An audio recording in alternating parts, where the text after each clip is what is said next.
Good morning to all my online dear students. पिछली classes में हमने एसिडिक सॉल्यूशन और बेसिक सॉल्यूशन का पीएच डिटर्मिनेशन सीख लिया था, जिसको मैंने पार्ट 1 बोला था एसिडिक सॉल्यूशन का पीएच निकालना। पार्ट 2 में हमने लिया था बेसिक सॉल्यूशन का पीएच निकालना।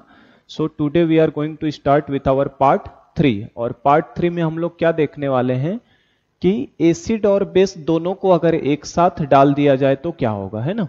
अभी तक हमने जो देखा था तो पार्ट 1 में केवल और केवल एसिड को डालते थे हम लोग, ठीक है, और पार्ट 2 में केवल और केवल बेस को डालते थे। मतलब जब आपने एसिड वाली कैटेगरी देखी थी हमने, अगर याद हो आपको, पार्ट 1 की बात करें तो पार्ट फर्स्ट में हमने केवल बात किया था किसके बारे में, एसिडिक सॉल्यूशन के बारे में। पार्ट सेकंड के अंदर हमने बात किया था केवल और केवल बेसिक सॉल्यूशन के बारे में। तो पार्ट 1 की खासियत ये थी कि इसमें केवल और केवल एसिड डाला जाता था, है ना। ये हो सकता था कि एक से ज्यादा एसिड डाले जाए। तो इनमें जो हमने कैटेगरी देखी थी, जस्ट एक बार थोड़ा देख ले, हम लोग क्विक रिवाइज कर ले एक नजर में कि क्या क्या देखा है हमने। पढ़ना तो आपको ये पूरा डिटेल में है। एसिडिक सॉल्यूशन का जो सबसे पहला हमने देखा था स्ट्रॉन्ग एसिड का मिक्सचर देखा था, ठीक है। उसके बाद हमने जो उसके अंदर सेकंड देखा था स्ट्रॉन्ग एसिड के बाद मिक्सचर ऑफ स्ट्रॉन्ग एसिड देखा था। सेकंड था हमारा mixture of strong acid. Third number की कैटेगरी की बात करो तो वीक एसिड का देखा था हमने सॉल्यूशन, वीक एसिड का। फोर्थ नंबर की बात करें हम लोग, थर्ड ये था। फोर्थ इसके अंदर हमने देखा था mixture of SA plus WA, weak acid के साथ स्ट्रॉन्ग एसिड को देखा था। फिफ्थ कैटेगरी हमने इसके अंदर देखा था mixture of weak acid, weak acid का मिक्सचर। और लास्ट कैटेगरी हमने देखा था किसके बारे में बेटा, पॉलीप्रोटिक एसिड के बारे में, पॉलीप्रोटिक एसिड। तो ये टोटल हमने 6 केसेस देखे थे एसिडिक में। इनमें कभी भी रिएक्शन नहीं होता है। एसिड में एसिड को अगर मिला भी दिया, मिक्स कर दिया, तो उनमें कभी रिएक्शन होने का कोई चांस नहीं है, क्योंकि जब जब कॉमन आयन मिलेगा, एक अगर आयन आपका कम से कम कॉमन हो जाएगा तो वहां कभी भी केमिकल रिएक्शन नहीं होती है। जैसे अगर NaCl के साथ HCl को मिला भी दिया, है ना, NaCl के साथ आपने HCl को मिला भी दिया, NaCl तो छोड़ो, सॉल्ट हो गया, सॉल्ट को छोड़ता हूं मैं। आप मान लो HCl के साथ आपने CH3CO एसिटिक एसिड को मिला भी दिया, तो आपका H प्लस क्या है, कॉमन आयन है। तो basically that is the mixture of strong acid with weak acid. तो उनमें कभी भी रिएक्शन होने वाली नहीं है। तो इनमें कभी भी रिएक्शन नहीं हुई थी। बेसिक सॉल्यूशन की भी बात करो तो बेसिक को भी मैंने ऐसे ही क्लासिफाई किया था। तो बेसिक में हमने 5 देखे थे। सबसे पहला हमने किसका देखा था, स्ट्रॉन्ग बेस का सॉल्यूशन हो सकता था, केवल और केवल स्ट्रॉन्ग बेस को डाला जाए। सेकंड पे हमने देखा था कि मिक्सचर ऑफ स्ट्रॉन्ग बेस हो जाए, स्ट्रॉन्ग बेस का मिक्सचर हो जाए। उसके बाद हमने देखा था वीक बेस को डाल दिया जाए। उसके बाद हमने देखा था mixture of strong base plus weak base, इन दोनों को मिक्स कर दिया जाए। ये तो पिछली क्लास में ही हमने देखा है। और लास्ट हमने देखा था मिक्सचर ऑफ वीक बेस। इसके अंदर पॉलीप्रोटिक बेस के बारे में बात हम लोग नहीं करते हैं। तो ये बेसिकली हमने स्टडी किया है। 10 दिन कम से कम गया है इनके ऊपर पढ़ने में हमें, तो मैंने फुल डिटेल में पढ़ा दिया है। कोई भी क्वेश्चन कहीं से भी गलत होने का चांस नहीं है, आप अगर अच्छे से पूरा पढ़े हैं तो। एसिडिक को पूरा टाइम लेके किया है मैंने, बेसिक सॉल्यूशन को हमने 2 दिन में कंप्लीट किया। रीजन ये है क्योंकि वो पूरा का पूरा पैरेलल इसके चल रहा था, है ना, बेसिक सॉल्यूशन भी हमारा। तो आज हम लोग, ये हमारा पार्ट 1 एसिडिक हो गया था, पार्ट 2 बेसिक हो गया था, जिनमें कहीं भी कोई केमिकल रिएक्शन देखने को नहीं मिलती थी, क्योंकि आपस में वो कभी रिएक्ट नहीं करते थे। एसिड आपस में कभी रिएक्ट नहीं करेगा, बेस आपस में कभी रिएक्ट नहीं करेगा। लेकिन आज जो हम लोग पढ़ने जा रहे हैं, अब हम लोग मूव कर रहे हैं किसकी तरफ, पार्ट थर्ड पार्ट में आ जाते हैं। बेसिकली हम लोग पीएच डिटर्मिनेशन पढ़ रहे हैं और 90% चैप्टर जो है वो आपका पीएच के ऊपर ही चलता है। लास्ट का 10% चैप्टर जो है सॉल्युबिलिटी प्रोडक्ट पे आता है। 90% तो हम लोग पूरा का पूरा क्या पढ़ने वाले हैं, पीएच का डिटर्मिनेशन ही पढ़ते हैं। पार्ट नंबर 3 की बात करूं तो पार्ट 3 में आज हम लोग जो पढ़ने जा रहे हैं नई चीज, उसमें हम क्या करेंगे, एसिड और बेस दोनों को एक साथ डाल देंगे।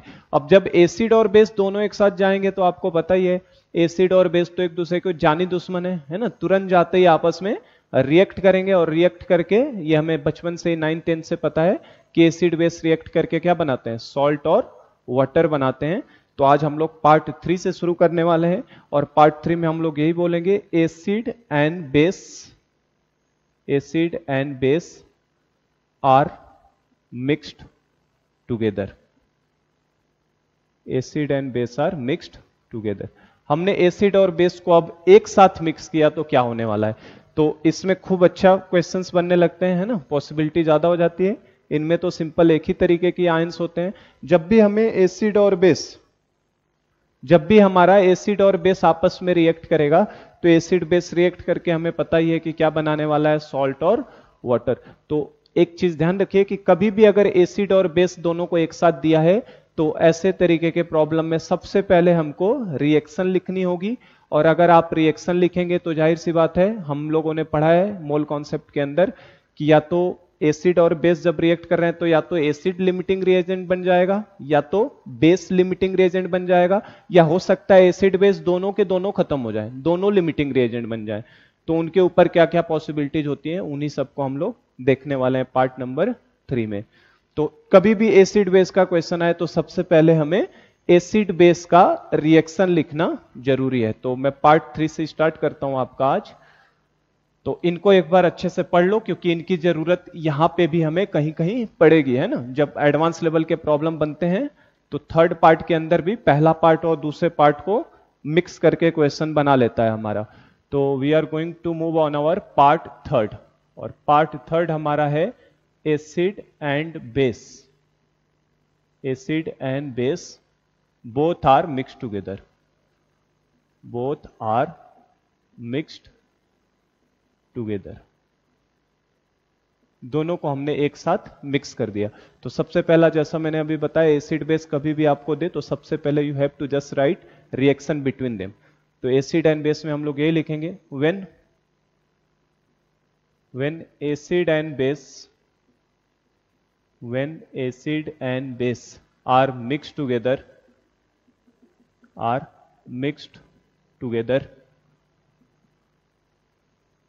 when acid and base are mixed together, always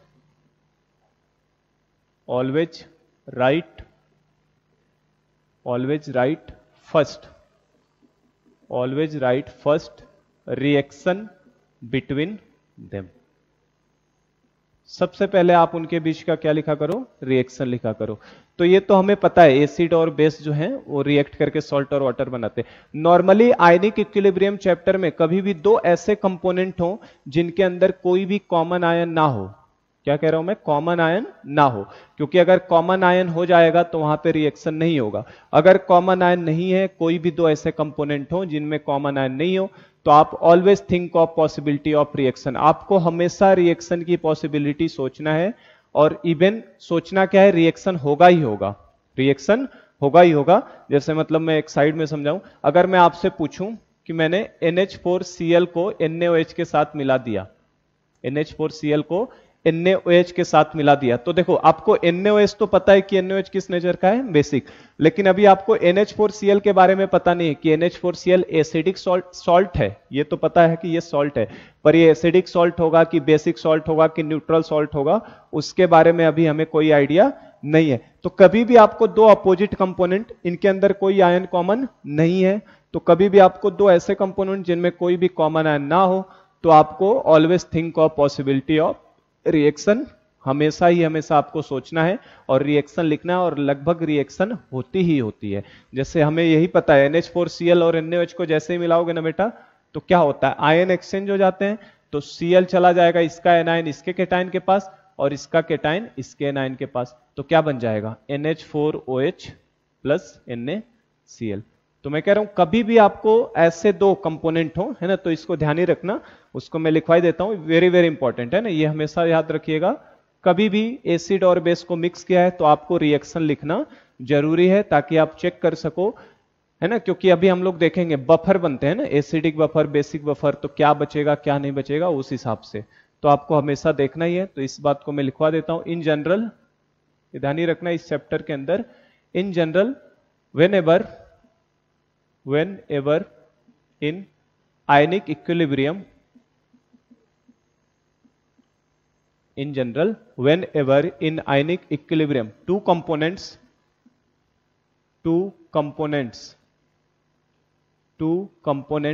having two components having no common ion between them. Two components having no common ion between them are given. Between them are given. Always think of possibility of reaction between them. ठीक है, कभी भी आपको in general ध्यान रखिएगा, कभी भी आपके पास दो ऐसे कंपोनेंट दिए हैं जिनके अंदर कोई भी कॉमन आयन नहीं है, कोई भी कॉमन आयन नहीं है, तो वहां पे रिएक्शन होने का चांस जरूर है और रिएक्शन होगा ही होगा। तो ये ध्यान रखना, इसीलिए मैंने इसको नोट करके इस दिया स्टार कि ये ध्यान नहीं रखेगा। कभी भी आपको दो कंपोनेंट दिए हो जिनमें कोई भी कॉमन आयन नहीं है, then you have to always think of possibility of reaction between them. हमेशा आप रिएक्शन के बारे में सोचिए और इवन रिएक्शन होगा ही होगा। जैसे फॉर एग्जांपल हम लोग ये लिख सकते हैं, अगर मैंने आपको NH4Cl के साथ आपको NaOH को दे दिया, ठीक है ना, तो NH4Cl के साथ NaOH को दे दो, कोई भी कॉमन आयन नहीं है इनके बीच में, तो ये तो दिख रहा है साफ साफ कि बेटा बेस है, लेकिन ये हमें अभी नहीं दिख रहा है बेस है कि एसिड है कि सॉल्ट। सॉल्ट तो है, लेकिन सॉल्ट भी तीन तरीके का हो सकता है, एसिडिक, बेसिक या न्यूट्रल। तो ये कौन सा सॉल्ट है वो हमें पता नहीं है। तो हम लोग क्या, ये तो बेस आइडिया लग रहा है ना, तो ये एसिडिक तरीके का सॉल्ट होता है। बाद में अभी हम लोग देखने ही वाले हैं सॉल्ट हाइड्रोलिसिस में कि ये एसिडिक सॉल्ट होगा कि कौन सा सॉल्ट होगा। तो जैसे ही आप NaOH के साथ इसको रिएक्ट करवाते हैं, रिएक्ट करके तुरंत Na और Cl मिलके क्या बनाते हैं बेटा, NaCl बनता है, और प्लस NH4OH मिलके क्या बना लेता है, NH4OH बना लेता है। और हमारा रूल तो फिक्स ही था, मैंने बताया था। ये देखो NaOH कैसा बेस है, स्ट्रॉन्ग बेस है। कैसा बेस है, स्ट्रॉन्ग बेस। और NH4OH कैसा बेस है बेटा, वीक बेस। और मैंने पहले ही दूसरे लेक्चर में आपको बताया था कि acid base reaction always move from strong to weak direction. तो हमारा स्ट्रॉन्ग बेस से किस डायरेक्शन में रिएक्शन मूव हो रही है, वीक बेस की तरफ। तो स्ट्रॉन्ग से वीक डायरेक्शन में मूव होता ही होता है, तो ये रिएक्शन भी हमारी होती है ना। तो कभी भी आप ध्यान रखिए, एसिड बेस को मिक्स किया जाएगा तो आपको हमेशा सबसे पहले क्या लिखना है बेटा, रिएक्शंस को लिखना है। ठीक है, चलो अगर मान लो सपोज करो इस NaOH को NH4OH से मैं जोड़ देता तो क्या होता, NH4OH, तो NH4OH देता, इसका NaOH, तो इसका OH इसके पास चला जाए या इसका OH इसके पास आ जाए, उससे कोई फर्क पड़ने वाला नहीं है, है ना, क्योंकि दोनों तो सेम आयन है ना। तो कभी भी कॉमन आयन आ जाता है तो वहां पे रिएक्शन नहीं होता। और बेसिकली अगर NaOH को NH4OH के साथ दे देता तो ये प्रॉब्लम किसका बन जाता, mixing of strong base with weak base बन जाता है ना, अगर ये NH4OH होता तो हमें जो पढ़ना है, हमें तो बेसिकली एसिड और बेस से पहले हम लोग चलेंगे। सॉल्ट के बारे में भी आइडिया हम लोग इसी में लेते जाएंगे कि सॉल्ट हाइड्रोलिसिस में हमें जो पता है, एसिड और बेस आपस में रिएक्ट करके क्या बनाते हैं बेटा, सॉल्ट और वाटर। तो ये रिवर्सिबल एरो के साथ होता है, तो मैं रिवर्सिबल एरो ही दिखा देता हूं इसमें। एसिड और बेस मिलके हमारे लिए क्या बनाएंगे, सॉल्ट प्लस वाटर बनाएंगे। ठीक है ना, तो हमें ये पढ़ना है एसिड और बेस। अब इसमें भी देखो क्या हो सकता है, दो चीजें हो सकती हैं। क्या हो सकता है, या तो मैंने बताया जो, या तो एसिड लिमिटिंग रिएजेंट बन जाए, या तो बेस लिमिटिंग रिएजेंट बन जाए, या हो सकता है कि दोनों ही लिमिटिंग रिएजेंट बन जाए, हो सकता है ना। तो अपने पास केस क्या पॉसिबिलिटी है, या तो एसिड लिमिटिंग रिएजेंट बने, मतलब क्या हुआ, दो केस, मतलब क्या, पहला केस ये हो कि एसिड और बेस इक्वल प्रोपोर्शन में दिए हो। अगर एसिड बेस को इक्वल प्रोपोर्शन में दे दिया जाएगा तो एसिड भी खत्म हो जाएगा और बेस भी खत्म हो जाएगा, इक्वल प्रोपोर्शन में दे दिया तो। और हो सकता है दोनों इक्वल प्रोपोर्शन में ना दिए हो, तो उस केस में या तो एसिड बचेगा या तो बेस बचेगा। तो दो केस यहां भी हो सकते हैं, तो उन्हीं दोनों केस को हमें पढ़ना है। अगर मैंने एसिड बेस को इक्वल प्रोपोर्शन में दे दिया तो दोनों खत्म हो जाएंगे और सॉल्यूशन में केवल क्या बचेगा, सॉल्ट बचेगा। और इसी को स्टडी करना हमारा सॉल्ट हाइड्रोलिसिस कहलाता है। तो हम लोग इसके ऊपर एसिड बेस को मिक्स करने के बाद जो होगा उसमें हम लोग केस 1 बना लेते हैं अपना। पहले हम लोग दोनों को इक्वल प्रोपोर्शन में लेंगे और बाद में हम देखेंगे कि जब इक्वल प्रोपोर्शन में नहीं होंगे तो क्या होगा। ठीक है, तो हम लोग इसका केस 1 लेते हैं। इसमें हम लोग केस फर्स्ट बना लेते हैं अपना। केस फर्स्ट कौन सा बना रहा हूं मैं, when acid and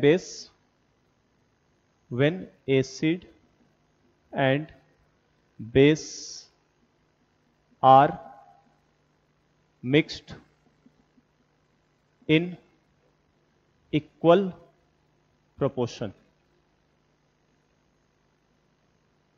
When acid and base are mixed in equal proportion, जब आप एसिड और बेस को इक्वल प्रोपोर्शन में मिलाओगे तो क्या होगा? तो अगर हमने एसिड और बेस को बेटा इक्वल प्रोपोर्शन में मिला दिया तो एसिड भी खत्म हो जाएगा और बेस भी, मतलब दोनों लिमिटिंग रिएजेंट हो जाएंगे और दोनों खत्म होंगे तो सॉल्यूशन में केवल और केवल क्या बचेगा? सॉल्ट बचेगा। तो ये बेसिकली हमारा सॉल्ट हाइड्रोलिसिस का केस हो जाता है। तो when acid and base are mixed in equal proportion, तो basically this is the part of salt hydrolysis. तो ये हमारा जो है, यहां तक आ रहा है, ये हमारा सॉल्ट हाइड्रोलिसिस का पार्ट हो जाता है। अगर एसिड और बेस को इक्वल अमाउंट में मिला दिया जाता है तो basically this is the part of salt hydrolysis. ठीक है ना? तो हम लोग इसमें यही लिखेंगे कि जब आप एसिड और बेस को इक्वल अमाउंट में मिलाओगे तो दोनों लिमिटिंग रिएजेंट हो जाएंगे और दोनों लिमिटिंग रिएजेंट हो जाएंगे, then our final solution contains only salt, केवल सॉल्ट कंटेंट करके रखेगा और इस केस को सॉल्ट हाइड्रोलिसिस बोला जाता है। और केस 2 वो लेंगे जिसके अंदर दोनों इक्वल प्रोपोर्शन में नहीं मिलाए जाएंगे, तो वहां पे बफर टाइप का सॉल्यूशन बनता है। डिफरेंट केसेज वहां भी होंगे तो उनको हम लोग बाद में देखेंगे। पहले हम लोग सॉल्ट हाइड्रोलिसिस में केस 1 को देखेंगे। तो इसमें बस मैं ये लिखूंगा, when acid and base are mixed together, when acid and base are mixed together in equal proportion,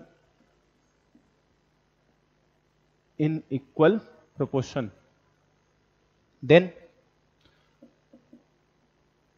या that is, अगर दोनों को इक्वल प्रोपोर्शन में आप मिक्स करो, that is both are limiting reagent, दोनों क्या हो जाएंगे? लिमिटिंग reagent, क्योंकि दोनों खत्म होने वाले। that is both are LR मतलब लिमिटिंग रिएजेंट, ये हमने मोल कॉन्सेप्ट में पढ़ा है। When acid and base are mixed together in equal proportion, that is both are limiting reagent, then our final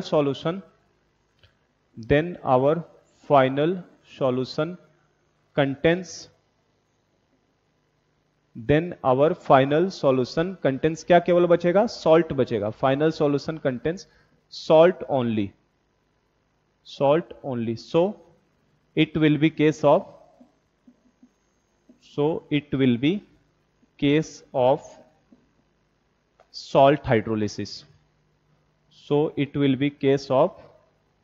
salt hydrolysis.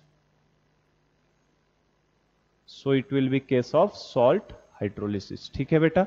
जब आप एसिड और base को इक्वल प्रोपोर्शन में मिलाओगे तो आपका दोनों लिमिटिंग रेजेंट होंगे, मतलब दोनों पूरी तरह से खत्म हो जाएंगे। और दोनों अगर पूरी तरह से खत्म हो जाते हैं तो this will B case of salt hydrolysis. ये हमारा सॉल्ट हाइड्रोलिसिस का केस हो जाता है। तो अब हमें सॉल्ट हाइड्रोलिसिस ही पढ़ना है पहले कि सॉल्ट हाइड्रोलिसिस क्या होता है, किस तरीके से होता है। तो हम लोग अपना हेडिंग डाल लेते हैं नेक्स्ट, सॉल्ट हाइड्रोलिसिस।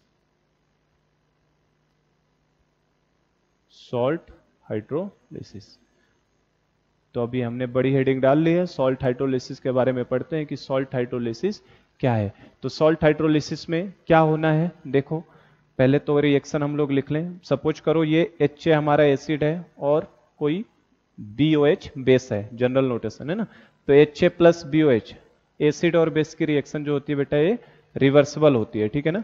तो HA प्लस BOH मिलके आपका क्या बनाएगा? सॉल्ट बनाएगा। कौन सा सॉल्ट? BA। जैसे ऐसे सोच लो, अगर ये कंफ्यूजन लगे तो इसको HCl सोचो, इसको NaOH सोचो, तो क्या बनेगा? सॉल्ट क्या बनेगा? NaCl बनेगा ना। तो बेसिक का केटायनिक पार्ट और एसिड का एनायनिक पार्ट मिलके सॉल्ट कौन सा बना लेगा? BA प्लस साथ में क्या बनता है? वाटर बनेगा। और जैसा कि हमने केस ले लिया है कि हम लोग किस में मिलाने वाले हैं? इक्वल प्रोपोर्शन में। तो इक्वल प्रोपोर्शन में मिलाने वाले हो तो स्टार्टिंग में अगर इसका C मोलर लिया होगा तो इसका भी कितना लिया होगा? C molar. तो उस समय आपका सॉल्ट और वाटर तो खैर रहना ही रहना है, वाटर के बारे में कोई बात नहीं होगी क्योंकि वाटर में तो ये चैप्टर चल ही रहा है। पहले ही दिन मैंने बताया था आयनिक इक्विलिब्रियम पूरा चैप्टर पानी में डूबा हुआ है ना, हर चीज पानी के अंदर चल रही है। HCl आपका गैस के फॉर्म में होता है, जब वो पानी में रहेगा तभी तो एसिड की तरह बिहेव करेगा ना। तो ये पानी में तो है, तो वाटर तो हमेशा एक्सेस में रहना है, वाटर का कोई दिक्कत ही नहीं है, वाटर तो रहेगा ही रहेगा। इक्विलिब्रियम पे क्या होगा? ये दोनों खत्म हो जाएंगे और केवल पूरा का पूरा क्या बन जाएगा? हमारा सॉल्ट बन जाएगा। कौन सा? Ba बन जाएगा और वाटर के बारे में कोई बात नहीं होगी। मतलब हमारा इक्वल प्रोपोर्शन में मिलाया है तो एसिड भी खत्म, बेस भी खत्म, ये भी खत्म, और केवल हमारे पास क्या बचने वाला है? सॉल्ट। और कौन सा सॉल्ट? Ba। हमारे पास केवल और केवल सॉल्यूशन में क्या बचने वाला है? सॉल्ट बचने वाला है, क्योंकि हमने इक्वल प्रोपोर्शन में मिलाया है, मतलब एसिड भी खत्म हो जाएगा और बेस भी खत्म हो जाएगा, और पूरा का पूरा केवल क्या बचेगा? सॉल्ट। ठीक है, अब देखो ये सॉल्ट जो बना है Ba, सॉल्ट कौन सा है? Ba। और सॉल्ट को मैंने पहले ही दिन बताया, all salts are strong electrolyte. ये कैसे होते हैं? स्ट्रॉन्ग इलेक्ट्रोलाइट, मतलब ये 100% डिसोसिएट होंगे। तो Ba 100% डिसोसिएट होके किस में टूटेगा बेटा? B+ और A- में।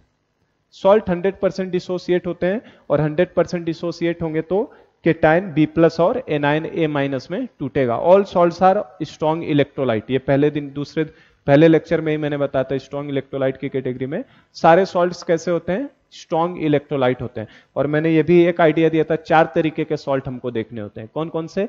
SaSb मतलब स्ट्रॉन्ग एसिड स्ट्रॉन्ग बेस का सॉल्ट। दूसरा हमने देखा था SaWb मतलब स्ट्रॉन्ग एसिड वीक बेस का सॉल्ट। उसके बाद हमने देखा था WaSb मतलब वीक एसिड स्ट्रॉन्ग बेस का सॉल्ट। और लास्ट हमने देखा था WaWb वीक एसिड और वीक बेस का सॉल्ट। तो यहां भी टोटल 4 केसेज पॉसिबल होते हैं, उनको ही मैं दिखा रहा हूं।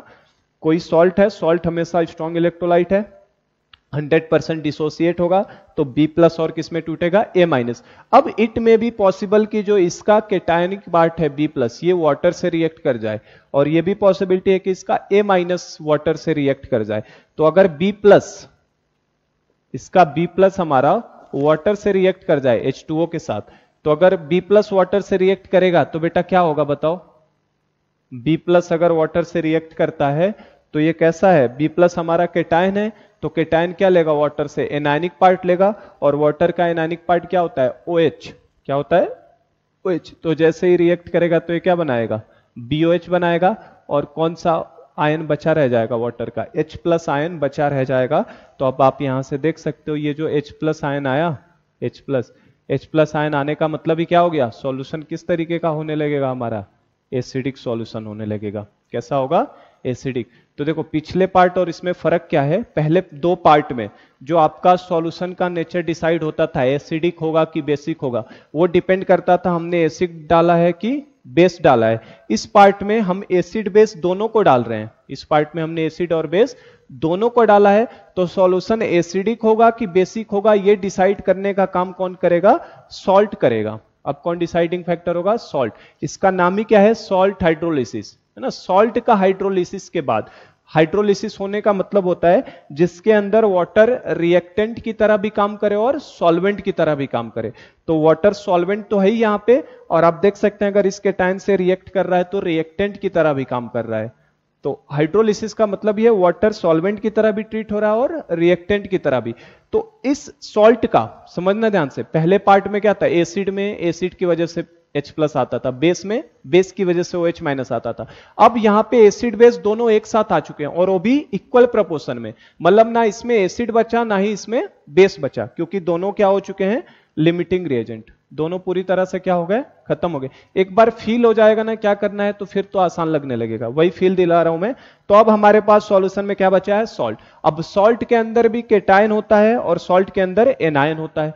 तो अगर सॉल्ट का केटायन वाटर से रिएक्ट कर जाएगा, सॉल्ट का केटायन अगर वाटर से, ये मैं कह नहीं रहा हूं कि ये रिएक्शन होगी ही होगी, हो सकता है रिएक्शन हो ही ना, समझ रहे हैं क्या? अगर रिएक्शन नहीं होगी तो फिर तो एसिडिक बना ही नहीं पाएगा ना वो। तो अगर केटायन उसका रिएक्ट कर जाता है तो सॉल्यूशन में H+ आ गया, मतलब सॉल्यूशन कैसा बनेगा? एसिडिक। तो अब जो सॉल्यूशन में एसिडिक नेचर आ रहा है वो किसकी वजह से आ रहा है? इस सॉल्ट की वजह से, और वो सॉल्ट हाइड्रोलिसिस कहला रहा है ना। तो ये एसिडिक, और इसको हम लोग चाहें तो क्या इसको केटायनिक हाइड्रोलिसिस बोल सकते हैं, क्योंकि केटायन का H2O के साथ रिएक्शन है, तो दिस विल बी केटायनिक हाइड्रोलिसिस। तो अगर याद हो तो मैंने एक रफ आइडिया पहले भी दिया था आपको, जब मैंने के और के भी पढ़ाया था, है ना। के और के भी पढ़ाया था, याद है? के एंड के भी जब हमने हेडिंग डाल के पढ़ा था, तो उस समय मैंने केटायन केटायन के केस में भी लिखा था, है ना। और के जो केटायन का के होता है, केटायन का जो के होता है वही उसका KH भी कहलाता है, याद हो तो, हाइड्रोलिसिस कांस्टेंट, है ना। तो ये बात मैंने पहले भी बताई है थोड़ी सी। के जो होता है ये हमारा एसिड के लिए भी डिफाइंड होता है और केटाइन के लिए भी, ये एसिड के लिए भी आता है और केटाइन के लिए भी। और केटाइन के केस में स्पेशल बात ये होती है, जो केटाइन का के लिखते हैं उसी को हम लोग केटाइन का के एच भी लिखते थे, ठीक है ना। तो पहले भी बताया, वही चीज दिख रहा है। बी प्लस को एसिडिक सॉल्यूशन बन रहा है, मतलब ये केटानिक हाइड्रोलिसिस है। और इसी तरीके से अगर सपोज करो एनायन रिएक्ट कर जाता ए माइनस, इसका एनायन अगर रिएक्ट कर जाता तो एनायन रिएक्ट करने के बाद क्या बनाता, एनायन जाएगा तो एनायन कौन सा पार्ट लेगा, केटाइनिक पार्ट। केटाइनिक पार्ट क्या है इसका, H प्लस है, तो ये लेके क्या बना लेगा, HA बना लेगा, और प्लस किस कौन सा पार्ट छोड़ देगा, एनायनिक पार्ट छोड़ देगा। इसका मतलब क्या छोड़ेगा, OH माइनस। तो अब आप देखो, अगर एनायन ने वाटर से रिएक्ट किया तो सॉल्यूशन के अंदर कौन सी चीज दिख रही है, OH माइनस दिख रहा है। और OH माइनस दिखने का मतलब ही हो गया ये किस नेचर का हो जाएगा, बेसिक। कैसा हो जाएगा, बेसिक। और बेसिक हो गया तो इसे हम लोग क्या बोलेंगे, किसका हाइड्रोलिसिस हो रहा है, एनायन का हाइड्रोलिसिस हो रहा है, तो this will be our anionic hydrolysis. तो ये हमारे लिए एनायनिक हाइड्रोलिसिस है ना। तो देखो मैंने तो पूरा फील दिलाने की कोशिश कर दी है आपको कि क्यों अब हमारा एसिड या बेस बनेगा सॉल्यूशन, क्योंकि अब इक्वल प्रोपोर्शन में मिक्स किया तो ना एसिड बचा ना बेस बचा, बचा क्या, सॉल्ट। फिर से बता रहा हूं ना, एसिड बेस रिएक्ट कराया, क्या बचा, सॉल्ट बचा। अब सॉल्ट के पास केटाइन भी होता है और एनाइन भी होता है, ये 100% डिसोसिएट होते हैं, all salts are strong electrolyte. तो केटाइन भी बचा, एनाइन भी बचा। अब अगर केटाइन वाटर से रिएक्ट कर जाएगा तो सॉल्यूशन कैसा हो जाएगा, एसिडिक। अगर एनायन वाटर से रिएक्ट कर जाएगा तो सॉल्यूशन कैसा हो जाएगा, बेसिक। ये भी पॉसिबिलिटी है कि केटाइन वाटर से रिएक्ट ही ना करे, एनायन वाटर से रिएक्ट ही ना करे, तो क्या होगा सर। तो अगर केटाइन वाटर से रिएक्ट नहीं किया बेटा, एनायन भी वाटर से रिएक्ट नहीं किया, इसका मतलब वो सॉल्यूशन तो न्यूट्रल रह गया ना, वो सॉल्यूशन कैसा रह जाएगा, न्यूट्रल। तो केटाइन और एनायन के रिएक्शन के ऊपर है ना कि कौन सी पॉसिबिलिटी होती है, चार तरीके के सॉल्ट जो हमने पढ़े ना, वही चार पॉसिबिलिटी यहां भी हो सकती है। क्या पॉसिबिलिटी हो सकती है कि केवल केटायन H2O से रिएक्ट करे, किसी सॉल्ट का केवल केटायन H2O से रिएक्ट करे। यह भी पॉसिबिलिटी है कि केवल एनायन H2O से रिएक्ट करे। एक पॉसिबिलिटी यह भी है कि दोनों वाटर से रिएक्ट कर जाए, एक पॉसिबिलिटी यह भी है कि दोनों वाटर से रिएक्ट ना करें। तो अगर दोनों वाटर से रिएक्ट नहीं करेंगे तो उस केस में हमारा सॉल्यूशन कैसा हो जाएगा बेटा, न्यूट्रल हो जाएगा, क्योंकि पीएच तो चेंज ही नहीं होगा ना, न एसिडिक बन रहा है ना बेसिक बन रहा है। दोनों रिएक्ट ही नहीं किए कर पाए अगर वाटर से, तो सॉल्ट बना है और वाटर है, तो हमारा पीएच डिसाइड करने का काम वाटर करेगा, और वाटर तो हमेशा हर टेम्परेचर पे कैसा होता है, न्यूट्रल। तो ध्यान से समझना इस चीज को। अगर केटाइन रिएक्ट कर गया तो एसिडिक सॉल्यूशन बनेगा, एनायन रिएक्ट कर जाएगा तो बेसिक सॉल्यूशन बनेगा। अगर दोनों रिएक्ट कर गए और दोनों का प्रोडक्शन भी सेम हुआ, मतलब वो इतना ही H प्लस आ रहा है उतना ही OH माइनस आ रहा है, तो भी सॉल्यूशन न्यूट्रल रहेगा। और हो सकता है दोनों रिएक्ट ही ना करें, तब भी सॉल्यूशन कैसा रहेगा, न्यूट्रल रहेगा। इसी को सॉल्ट हाइड्रोलिसिस बोलते हैं। सॉल्ट हाइड्रोलिसिस की डेफिनेशन ही क्या है, phenomena of interaction of cation और एनायन और बोथ और नन, चाहे केटायन हो चाहे एनायन हो चाहे दोनों या नन, दोनों में से कोई नहीं, with of the salt with water to produce acidic, basic और neutral solution is known as salt hydrolysis. ठीक है, तो अब हम लोग सॉल्ट हाइड्रोलिसिस को डिफाइन कर लेते हैं यहां पे। तो सॉल्ट हाइड्रोलिसिस की डेफिनेशन क्या हो जाएगी हमारे लिए बेटा, फिनोमेना ऑफ, अब यहां मुझे लिखना पड़ता है, क्लास में होते हैं हम लोग तो मैं बस बोलता आप लिखते जाते हैं, अब मुझे डेफिनेशंस भी लिखनी पड़ती है। तो सॉल्ट हाइड्रोलिसिस का डेफिनेशन हम लोग क्या बोलेंगे बेटा, फिनोमेना ऑफ, सॉल्ट हाइड्रोलिसिस को मैं SH लिख रहा हूं, देखो SH, सॉल्ट हाइड्रोलिसिस की डेफिनेशन। इसी के नीचे हम लोग लिखेंगे phenomena of interaction, phenomena of interaction of cation और एनायन और बोथ, केटायन और एनायन और बोथ और नन, कोई भी नहीं है ना, या तो केटायन या तो एनायन या दोनों या कोई भी नहीं। Phenomena of interaction of cation और एनायन और बोथ और none of the salt, of the salt with water to produce acidic oblique basic oblique neutral phenomena of interaction of cation or anion or both or none of the salt with water to produce acidic, basic or neutral solution is called salt hydrolysis. It's called salt hydrolysis. तो I hope कि अब आपको salt hydrolysis का definition clear हो गया कि salt hydrolysis की definition क्या है। Phenomena of interaction of cation और एनायन और बोथ और नन, चाहे केटायन का इंटरेक्शन चाहे एनायन का इंटरेक्शन, चाहे दोनों इंटरेक्ट कर जाएं या हो सकता है दोनों में से कोई इंटरेक्ट ना करे। अच्छा, दोनों इंटरेक्ट ना करे का मतलब क्या है सर? दोनों इंटरेक्ट ही ना करे, ये भी इंटरेक्ट ना करे, ये भी इंटरेक्ट ना करे। हो सकता है कि इंटरेक्ट करने का मतलब यह है कि ये रिएक्शन, इंटरेक्ट ना करने का मतलब क्या हुआ? ये रिएक्शन जाए ही ना आगे की तरफ। ऐसा भी तो केटायन हो सकता है, ऐसा केटायन हो सकता है जिसको वाटर हाइड्रोलाइज्ड ही ना कर पाए, ऐसा केटायन हो जिसको वाटर हाइड्रोलाइज्ड ना कर पाए। तो अगर वो हाइड्रोलाइज्ड नहीं कर पाएगा तो ये रिएक्शन आगे जाएगी ही नहीं। और हमें पता है कि रिएक्शन हमेशा किधर से जाते हैं? स्ट्रॉन्ग से वीक डायरेक्शन में, स्ट्रॉन्ग से वीक डायरेक्शन में। तो अगर ये मान लो वीक है, मान लो आपको बताने के लिए मैं बता रहा हूं, अगर क्लोराइड आयन है Cl माइनस, कौन सा है? Cl माइनस, तो Cl माइनस हाइड्रोलाइज्ड होकर क्या बनेगा? HCl। और HCl तो एक स्ट्रॉन्ग एसिड है ना बेटा, HCl क्या है? Strong acid. और स्ट्रॉन्ग, अगर HCl स्ट्रॉन्ग एसिड है तो Cl माइनस उसका कॉन्जुगेट बेस है जो काफी क्या होगा? वीक। इसका मतलब हम लोग वीक डायरेक्शन से स्ट्रॉन्ग डायरेक्शन में जा रहे हैं, जो कि पॉसिबल ही नहीं है। तो Cl माइनस का क्या हाइड्रोलिसिस हो सकता था? नहीं हो सकता।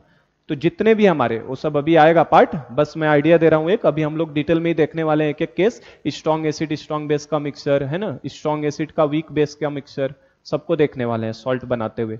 उनमें इक्वल प्रोपोर्शन में हम लोग लिए हैं, मतलब दोनों खत्म ही होने वाले हैं। और जो भी पीएच सॉल्यूशन का बनने वाला है वो केवल और केवल किसकी वजह से बनने वाला है? इस सॉल्ट की वजह से आने वाला है। ये सॉल्ट या तो एसिडिक सॉल्यूशन प्रोड्यूस कर सकता है या तो बेसिक सॉल्यूशन कर सकता है, या हो सकता है सॉल्ट हाइड्रोलाइज्ड ही ना हो। सॉल्ट हाइड्रोलाइज्ड नहीं होगा मतलब सॉल्यूशन कैसा रहेगा? न्यूट्रल हो जाएगा। ठीक है, या हो सकता है दोनों हाइड्रोलाइज्ड हो और दोनों का एक्सटेंट सेम हो। हाइड्रोलाइज्ड होने का एक्सटेंट क्या हो? सेम। जितना H प्लस प्रोड्यूस करे केटायन उतना ही OH माइनस एनायन प्रोड्यूस कर दे, तब तो सॉल्यूशन क्या रहने वाला है? न्यूट्रल हो जाएगा। ठीक है ना। तो वही सब पॉसिबिलिटी, हमें 4 तरीके का जो सॉल्ट का आइडिया दिया है ना मैंने, वो 4 इन्हीं के ऊपर हो सकता है। या तो केटायन रिएक्ट करेगा, या तो एनायन रिएक्ट करेगा, या केटायन एनायन दोनों रिएक्ट करेंगे, या दोनों में से कोई रिएक्ट नहीं करेगा। तो 4 तरीके के सॉल्ट होते हैं, SaSb, SaWb, SWaSb और WaWb, है ना। तो हमने 4 तरीके के जो देखे थे उनको हम लोग यहाँ कैटेगरी वाइज एक एक करेंगे। तो सॉल्ट हाइड्रोलिसिस का डेफिनेशन क्लियर हुआ, क्या मीनिंग है, और पीएच किस वजह से अब आएगा? एसिड और बेस की वजह से पीएच नहीं आएगा। अब पीएच किसकी वजह से आएगा? काफी मैं ज्यादा ही बोल रहा हूँ एक ही चीज को, बस मेरा मतलब ये है कि आपको आइडिया मिल जाए, फील हो जाए कि क्या होने वाला है। एसिड बेस से पीएच डिसाइड नहीं हो रहा है, अब पीएच डिसाइड हो रहा है इसके सॉल्ट की वजह से, और इसी सॉल्ट के हाइड्रोलाइजेशन की वजह से, कि सॉल्ट हाइड्रोलाइज्ड हो रहा है तो पीएच क्या होगा? एसिडिक, बेसिक या न्यूट्रल। उसी फेनोमेना को सॉल्ट हाइड्रोलिसिस बोलते हैं, किस तरीके से वो आपस में इंटरेक्ट करते हैं। तो सॉल्ट हाइड्रोलिसिस का डेफिनेशन मैंने तो अपने तरफ से काफी जोर देके क्लियर करवा दिया है, क्या मीनिंग है, क्या हम देखने वाले हैं इसके अंदर। ठीक है, तो अब हम लोग एक एक केस उठाना शुरू करते हैं। सॉल्ट हाइड्रोलिसिस में एक एक 4 केस हमें पढ़ना है ना। 4 केस कौन कौन से? एक बार स्ट्रॉन्ग एसिड को स्ट्रॉन्ग बेस के साथ मिक्स कराऊंगा। सेकंड, स्ट्रॉन्ग एसिड को वीक बेस के साथ मिक्स कराऊंगा। लिख भी दूं मैं, ऐसे सुन सुन के नहीं आएगा। स्ट्रॉन्ग एसिड को स्ट्रॉन्ग बेस के साथ मिक्स कराऊंगा सबसे पहले। सेकंड नंबर पे मैं स्ट्रॉन्ग एसिड को वीक बेस के साथ मिक्स करा दूं। थर्ड नंबर पे मैं वीक एसिड को स्ट्रॉन्ग बेस के साथ मिक्स करा दूं। और फोर्थ नंबर पे मैं वीक एसिड को वीक बेस के साथ मिक्स करा दूं। यही 4 पॉसिबिलिटी अपने पास हो सकती हैं। तो इन चारों को हम लोग देखेंगे, है ना। तो पहले हम लोग स्ट्रॉन्ग एसिड को स्ट्रॉन्ग बेस के साथ वाला देखते हैं। ठीक है, तो हम लोग इसके अंदर भी हम लोग कह सकते हैं कि हम लोग फर्स्ट देखने जा रहे हैं, जो फर्स्ट कौन सी चीज देखने जा रहे हैं हम लोग? मिक्सचर ऑफ, हमें एसिड और बेस को मिक्स करना है ना, तो हम लोग देखने जा रहे हैं mixture of strong acid with strong base, strong acid with strong base. और मैंने ये आपको आइडिया दे दिया है कि हम दोनों अभी मिक्स कर रहे हैं और दोनों इक्वल अमाउंट में कर रहे हैं। हम लोगों ने ले लिया था ना, केस फर्स्ट चल रहा है अपना, केस फर्स्ट में हमने क्या लिया है? इक्वल अमाउंट में मिक्स कर रहे हैं। तो स्ट्रॉन्ग एसिड और स्ट्रॉन्ग बेस को हम लोग मिक्स करा रहे हैं। तो थोड़ा सा इसमें हम लोग पीएच डिटर्मिनेशन पहले देखेंगे, क्योंकि पीएच के क्वेश्चंस डायरेक्ट इनके ऊपर किस तरीके से आते हैं उसको भी हम लोग यहाँ पे थोड़ा देख लेते हैं। तो देखो एसिड और बेस को मिक्स करा रहे हैं। अगर सपोज करो हमने स्ट्रॉन्ग एसिड जो है, स्ट्रॉन्ग एसिड का अगर सपोज करो आप मान लो कि आपको मोलरिटी M1 दिया है और उसका वॉल्यूम कितना दिया है, V1 दिया है, ठीक है। तो स्ट्रॉन्ग एसिड का काम किसको प्रोड्यूस करना होता है बेटा, H+ आयन को, ठीक है। और सपोज करो स्ट्रॉन्ग बेस है Sb और उसका मोलरिटी M2 दिया और वॉल्यूम कितना दिया है, V2 दिया है, और इसके द्वारा क्या प्रोड्यूस किया जाएगा, OH-, ठीक है ना। स्ट्रॉन्ग एसिड का काम M1 V1 दिया है, मोलरिटी और वॉल्यूम, स्ट्रॉन्ग बेस का M2 V2 दिया है और उसके द्वारा जो प्रोड्यूस होता है क्या होता है, OH-। तो हम लोग क्या करेंगे, हम लोग यहाँ पे निकालेंगे, जो मैं आइडिया दे रहा हूँ इस आइडिया से आप क्वेश्चंस को करिएगा। स्ट्रॉन्ग एसिड और स्ट्रॉन्ग बेस का सवाल कभी भी गलत नहीं होगा। बाद में हम लोग इन पे आएंगे, पहले हम लोग आज स्ट्रॉन्ग एसिड और स्ट्रॉन्ग बेस को डील करते हैं। स्ट्रॉन्ग एसिड M1 V1 दिया है, उसका मोलरिटी और वॉल्यूम, तो आप H+ का सोर्स होगा, तो मिली मोल्स ऑफ आप क्या निकाल लो, millimoles of H+। Millimoles क्यों लिख रहा हूं मैं, क्योंकि वॉल्यूम जनरली किस में रहता है, ml में, लीटर में तो नहीं आता ना। एक बाल्टी HCl उठा लिया, एक बाल्टी NaOH उठा लिया, मिला दिया, बाल्टी बाल्टी तो होता नहीं है ना, भरी भरी नहीं, ऐसे टंकियां 500-500 लीटर की, एक बाल्टी डुबाई एसिड निकाला, ऐसा तो नहीं करते, ml में आता है, छोटे छोटे बीकर में, है ना। तो इसलिए मिली मोल्स में ले रहा हूं, M मोल्स मतलब मिली मोल्स ले रहा हूं। तो मिली मोल्स कितना हो जाएगा बताओ बेटा, मिली मोल्स कैसे निकालोगे, M1 इंटू V1, ठीक है ना। मोल्स इज इक्वल टू क्या होता है, मोलरिटी इंटू वॉल्यूम ना। तो मिली मोल्स ऑफ H+ कितना हो जाएगा, M1 इंटू V1। और इसी तरीके से आप निकाल लिया करो मिली मोल्स ऑफ OH-, तो किसके बराबर हो जाएगा, M2 इंटू V2, ठीक है। M1 इंटू V1 और मिली मोल्स ऑफ OH- कितना हो जाएगा, M2 इंटू V2। तो जैसे ही आपने निकाला तो ये हो सकता है कि इसको मान लो हमने A नंबर दे दिया और इसको मान लो मैंने B नंबर से डिनोट कर दिया। हमारे लिए जो स्ट्रॉन्ग एसिड का मिली मोल्स ऑफ H+ है उसको A से डिनोट कर दिया और स्ट्रॉन्ग बेस के लिए मिली मोल्स ऑफ OH- को मैंने B से डिनोट कर दिया। तो आप दो नंबर जब कैलकुलेट करेंगे A और B, तो यहाँ पे कितनी पॉसिबिलिटी है, दो नंबर को कंपेयर करने पे 3 पॉसिबिलिटी, या तो A B से बड़ा हो जाए, या A B से छोटा हो जाए, है ना, या A और B दोनों बराबर हो जाए। तो हम लोग यहाँ पे 3 केस बना लेते हैं। केस नंबर फर्स्ट की बात करूं, हो सकता है कि A हमारा B से बड़ा हो जाए, पहला केस ये पॉसिबल है। केस सेकंड ले लेता हूं मैं। केस सेकंड की पॉसिबिलिटी ये है कि हमारा A जो है वो B से छोटा हो जाए, ठीक है ना। जैसे ही आप H+ कैलकुलेट करोगे OH-, आपको स्ट्रॉन्ग एसिड दिया, स्ट्रॉन्ग बेस दिया है, आपने H+ कैलकुलेट किया, आपने OH- कैलकुलेट किया, तो केस 1 हो सकता है कि A B से बड़ा हो जाए, केस सेकंड हो सकता है A B से छोटा हो जाए, और केस नंबर थर्ड आपका ये भी पॉसिबल है कि A और B आपस में क्या हो जाए, बराबर, ठीक है। A और B आपस में क्या हो जाए, बराबर, ठीक है, चल रहा है। तो देखो, तो केस 1 की बात करो, अगर A B से बड़ा हो जाए, अगर A B से बड़ा हो गया तो इसका मीनिंग क्या है बेटा, A B से बड़ा होने का मतलब क्या है, H+ जो है वो ज्यादा प्रोड्यूस हुए किससे, OH- से। तो H+ अगर OH- से ज्यादा प्रोड्यूस हुए हैं तो जितना OH- प्रोड्यूस हुआ होगा उसको तो H+ ने न्यूट्रलाइज कर लिया होगा, एसिड ने बेस को क्या कर दिया होगा, न्यूट्रलाइज। तो फाइनली बचा क्या होगा, H+ बच गया होगा ना। एसिड और बेस को आप मिक्स करा रहे हैं, H+ की वैल्यू ज्यादा है अगर OH- से, तो जितना OH- होगा वो तो न्यूट्रलाइज हो गया, तो बचेगा क्या, H+ बचेगा। और अगर सॉल्यूशन में H+ बच गया तो उस तरीके का सॉल्यूशन का नेचर कैसा दिखाई देगा हमको, एसिडिक नेचर का हो जाएगा, ठीक है। और एसिडिक नेचर का हो गया तो मुझसे अगर कंसंट्रेशन ऑफ H+ पूछा जाए तो कंसंट्रेशन ऑफ H+ कैसे निकालूंगा बेटा मैं, कंसंट्रेशन ऑफ H+ को कैसे निकाला जाएगा, अगर एसिडिक नेचर हो गया तो how will you calculate the concentration of H+।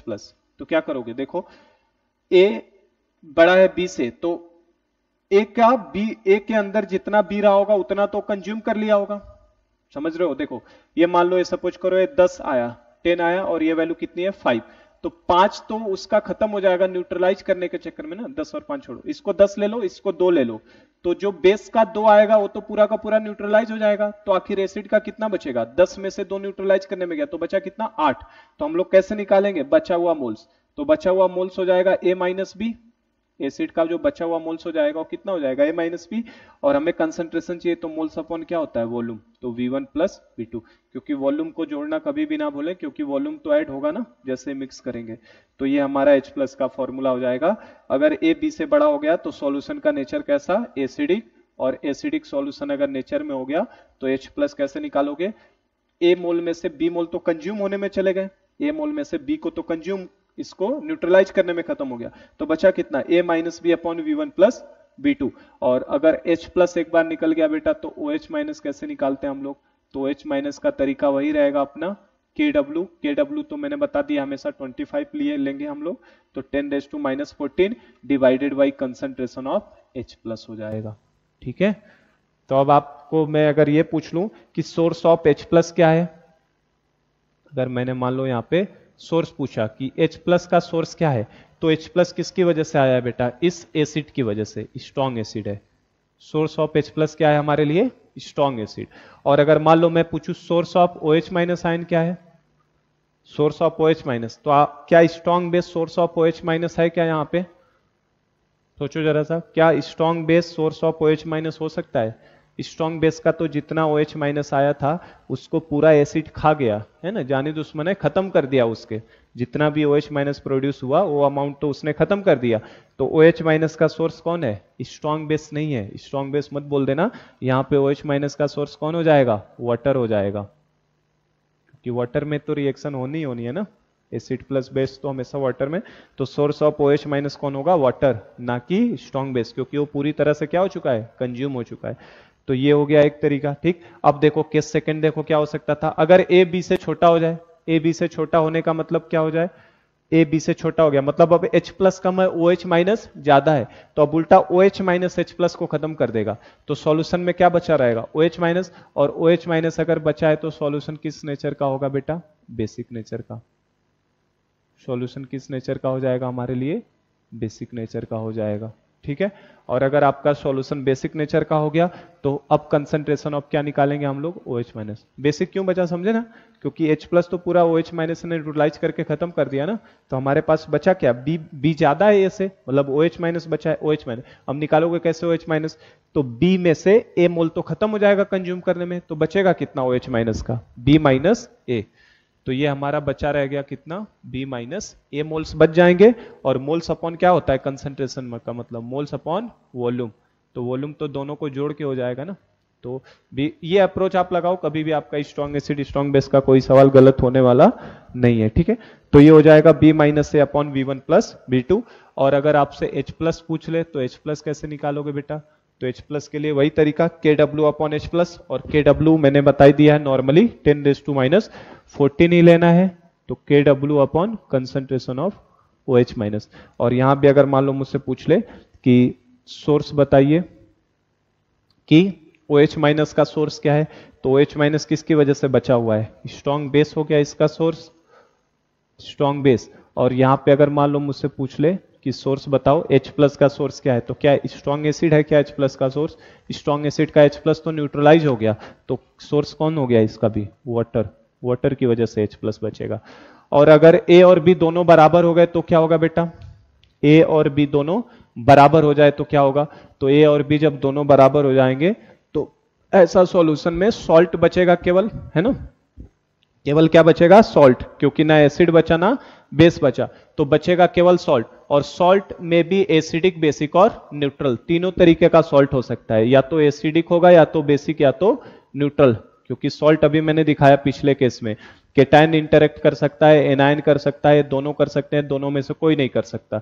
तो या तो एसिडिक हो जाएगा नेचर, या तो बेसिक हो जाएगा, या तो न्यूट्रल। लेकिन स्ट्रॉन्ग एसिड और स्ट्रॉन्ग बेस का जो होता है न्यूट्रलाइजेशन में, हमेशा न्यूट्रल ही सॉल्यूशन रहता है हमारा, एसिडिक बेसिक नहीं होता।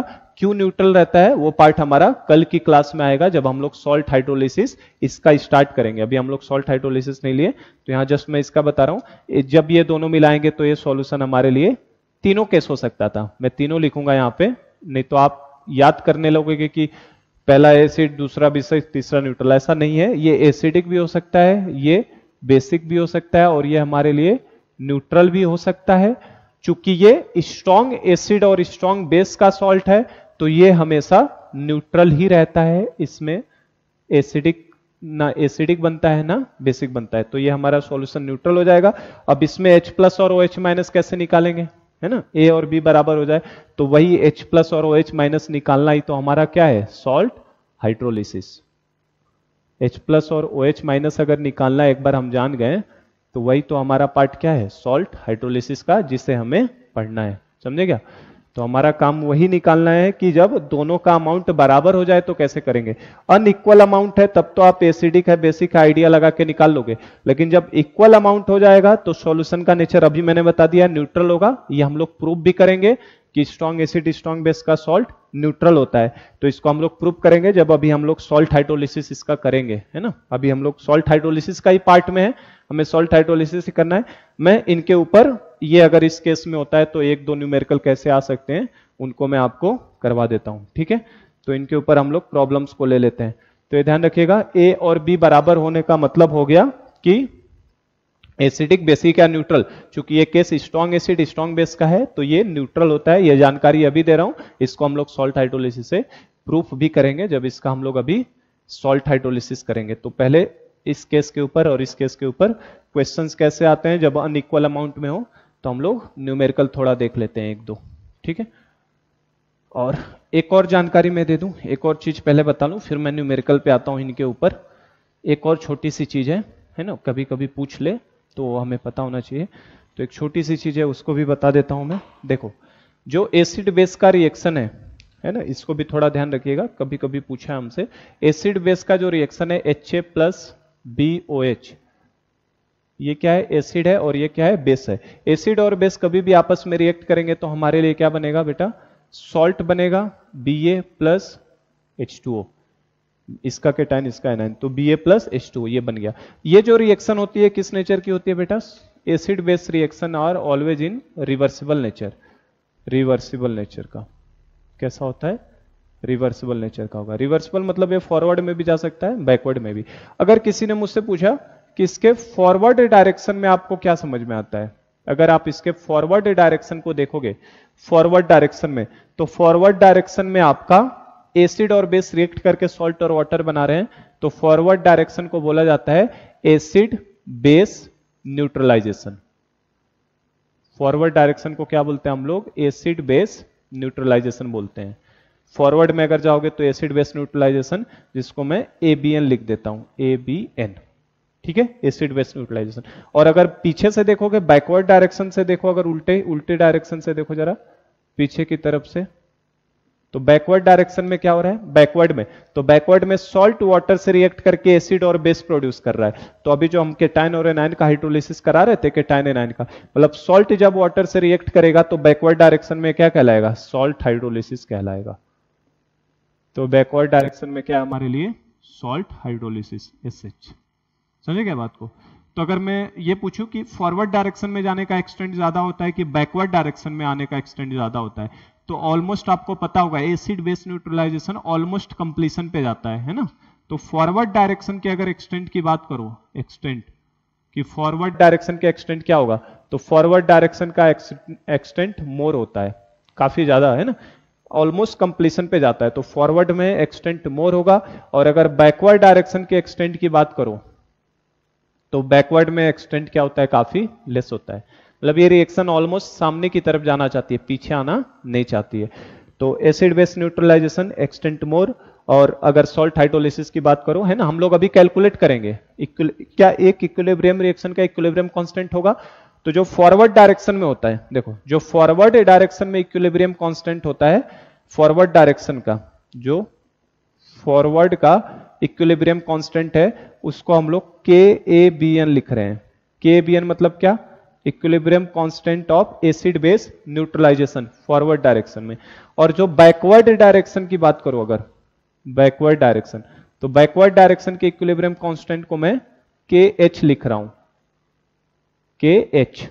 KH मतलब हाइड्रोलिसिस कांस्टेंट, ये मैंने बताया था आपको ना, KH। तो बैकवर्ड डायरेक्शन में सॉल्ट हाइड्रोलिसिस हो रहा है तो उसको KH, और फॉरवर्ड डायरेक्शन में जो जा रहा है उसको KBN। किसकी वैल्यू ज्यादा होगी बेटा, अगर रिएक्शन को मैं बोल रहा हूं फॉरवर्ड में जाने का एक्सटेंट ज्यादा है तो KABN की वैल्यू काफी ज्यादा होगी, और चूंकि बैकवर्ड डायरेक्शन में इक्विलिब्रियम कांस्टेंट को हम लोग KH बोल रहे हैं, उसका एक्सटेंट काफी क्या है, कम है। और मैंने आपको बताया अगर कोई रिएक्शन को रिवर्स कर दिया जाए, किसी इक्विलिब्रियम, मान लो कोई फॉरवर्ड डायरेक्शन में इक्विलिब्रियम कांस्टेंट K है, तो अगर उसको रिवर्स कर दोगे तो उसका इक्विलिब्रियम कांस्टेंट उसका इनवर्स हो जाता है, मतलब K का कितना हो जाता है, 1/K। ये हमने पढ़ा है ना इक्विलिब्रियम में, अगर A गिव्स B है और इसका इक्विलिब्रियम कांस्टेंट K है, तो B गिव्स A का इक्विलिब्रियम कांस्टेंट कितना हो जाता है, 1/K, रिवर्स हो जाता है उसका। अगर रिएक्शन को उल्टा करते हैं तो अगर मैं पूछूं KABN acid base neutralization constant और KH मतलब हाइड्रोलिसिस कांस्टेंट में क्या रिलेशन होगा, तो आप इन दोनों में क्या रिलेशन देख सकते हैं कि KABN जो होगा will be equal to 1/KH। तो ये भी ध्यान रखना।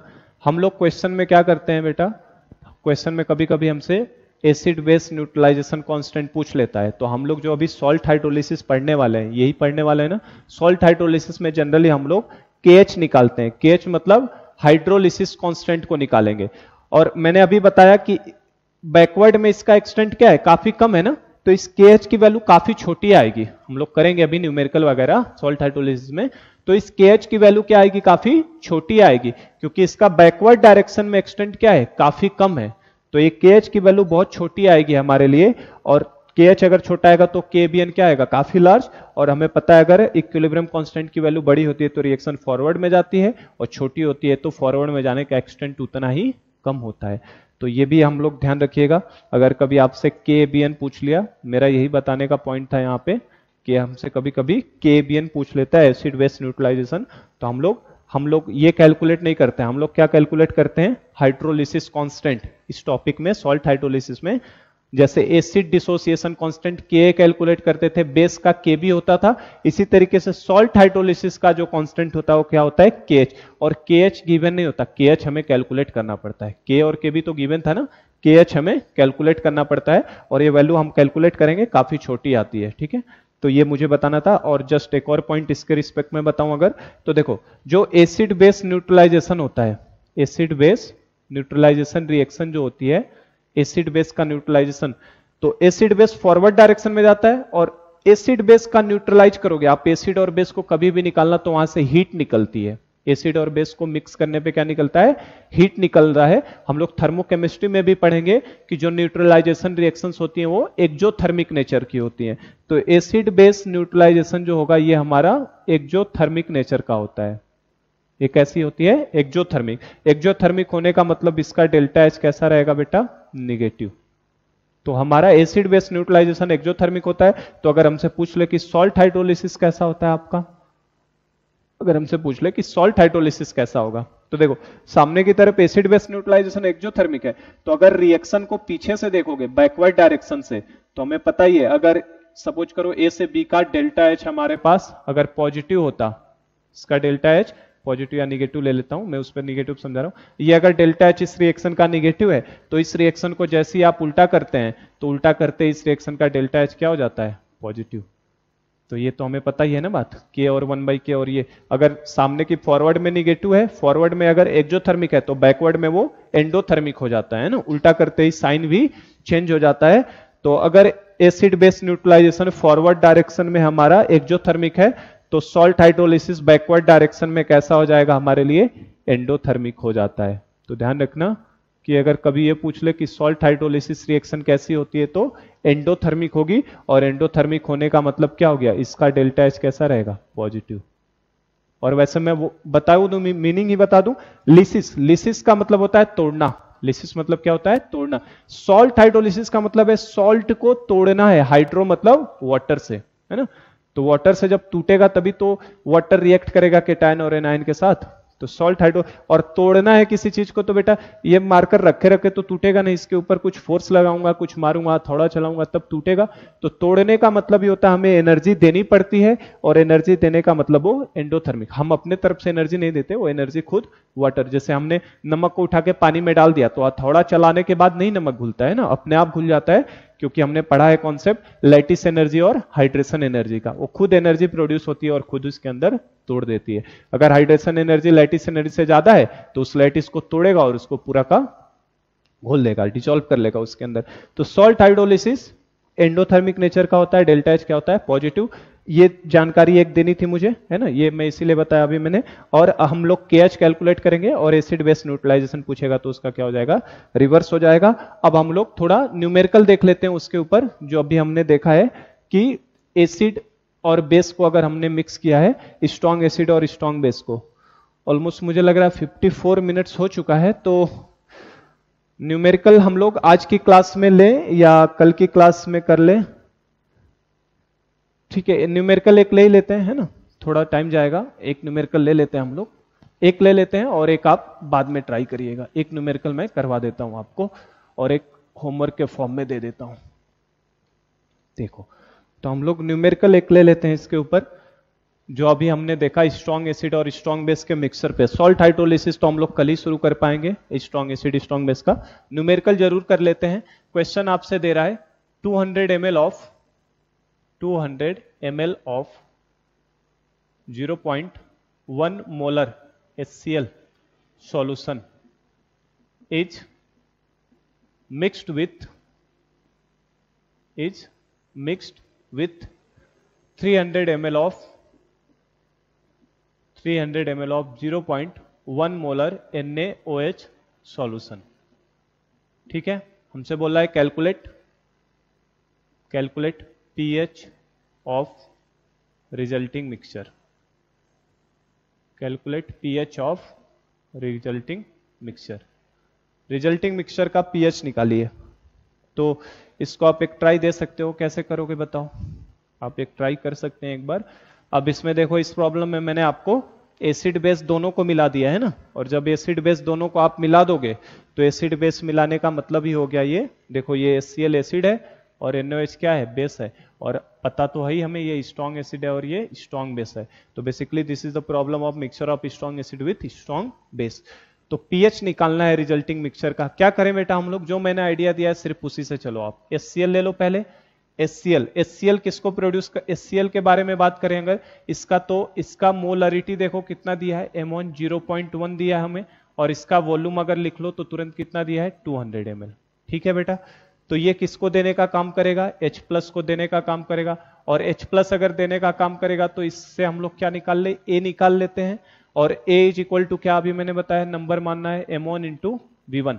तो जैसे ही आप ये कैलकुलेट करते हैं तो M1 की जगह 0.1 इंटू 200, तो 0.1 इंटू 200 करेंगे तो ये कितना आएगा, 20 आ जाएगा।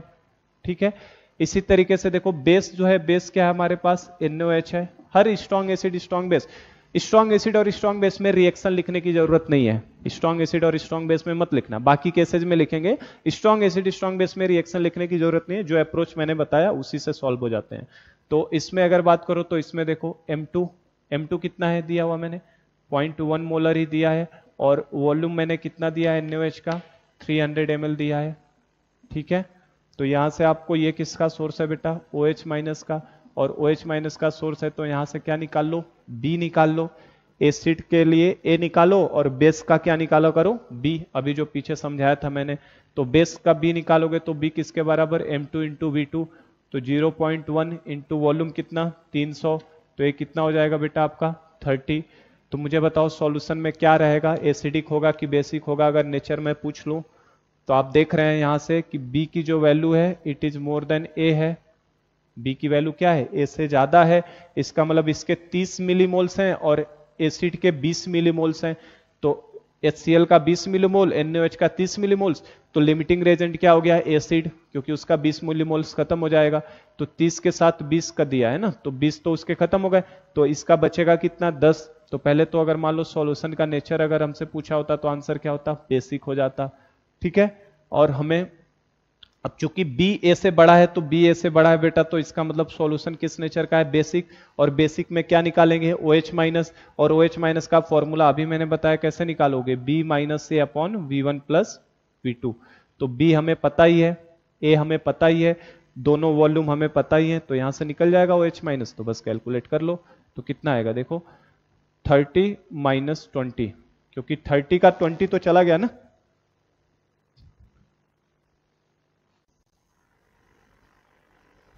क्योंकि 30 का 20 चला गया न्यूट्रलाइज होने में, 30 का 20 चला गया न्यूट्रलाइज होने में, तो 30 का 20 अगर न्यूट्रलाइज हो गया तो बचेगा कितना, 30 minus 20 divided by V1 plus V2। तो V1 कितना बेटा 200, V2 कितना 300। तो ये जैसे ही करोगे तो कितना हो जाएगा 10/500, ठीक है। और 10/500 को अगर सिंप्लीफाई करें तो ये कैंसिल आउट कर लें, या कैंसिल आउट मत करो इसे, है ना, इसे 10 और 500 ही रहने दो। तो 10/5 कर लो, तो 10/5 करोगे तो कितना हो जाएगा 2 इंटू इसको 10⁻² कर लो, ठीक है ना। समझे क्या किया मैंने, 20 मोल तो उसका चला गया ना, इसका 20 मोल बेस का क्या चला गया न्यूट्रलाइज करने में, तो बचेगा कितना 10 ही बचेगा। और नीचे वॉल्यूम तो टोटल जोड़ना है, तो कितना हो जाएगा 5 2 10 और ये 2 इंटू 10⁻²। तो अगर OH माइनस इतना है तो बेटा POH कितना हो जाएगा, तो POH की वैल्यू हो जाएगी हमारे लिए, POH कैसे निकालते हैं क्या बताया मैंने, 10 के ऊपर जो निगेटिव पावर होता है उसको आगे लिख लिया करो, तो कितना हो जाएगा 10 का निगेटिव 2 और माइनस जो नंबर होता है उस पर लॉग लगा दिया करो, ये बताया ना तरीका। तो 2 माइनस log 2 कितना आ जाएगा 2 माइनस 0.30, तो ये आ जाएगा 1.7, कितना आ जाएगा 1.7। तो हमारा क्वेश्चन क्या पूछा है पीएच निकालो, तो पीएच कितना हो जाएगा 14 माइनस 1.7, तो आंसर विल भी कितना हो जाएगा बेटा 11.3 होगा ना। देखो जोड़ घटाने में थोड़ा थोड़ा गलती ना हो जाए, 11.3 हो जाएगा, नहीं 12.3 हो जाएगा। तो ये हमारे लिए पीएच कितना आ जाएगा इस सॉल्यूशन का 12.3। और पीएच 7 से ज्यादा आने का मतलब ही हो गया सॉल्यूशन किस नेचर का है, बेसिक, वो मैंने पहले ही बता दिया, क्योंकि बेस ज्यादा अमाउंट में। ये जेई का ही क्वेश्चन था, है ना, ये ऑलरेडी जेई में पूछा जा चुका है। तो इस तरीके के क्वेश्चन नीट लेवल सीटी लेवल में आ सकते हैं, क्योंकि ये क्वेश्चन इतना टफ लेवल का नहीं है। कल हम लोग इसके ऊपर, टाइम हो गया है, कल एक और अच्छा क्वेश्चन हम लोग करेंगे इसी के ऊपर, एडवांस लेवल का, है ना, कि मिक्सिंग करवा रहा है तो एक एडवांस लेवल का प्रॉब्लम हम लोग सॉल्व करेंगे किस तरीके से होता है। And then we will proceed to our salt hydrolysis part, कि स्ट्रॉन्ग एसिड और स्ट्रॉन्ग बेस का सॉल्ट हाइड्रोलिसिस कैसे होता है। और फिर हम लोग मिरर इमेज चलेगा, है ना, स्ट्रॉन्ग एसिड स्ट्रॉन्ग बेस तो एकदम सिंपल है, तो खत्म हो जाता है 10 मिनट में। जो आपका ये दोनों पार्ट थे, है ना, वीक एसिड और स्ट्रॉन्ग बेस और स्ट्रॉन्ग एसिड और वीक बेस, ये दोनों एक दूसरे के मिरर इमेज है। तो हम लोग कल की क्लास में स्टार्ट करेंगे, ठीक है। तो यहां से हम लोग कल आगे बढ़ते हैं। Thank you.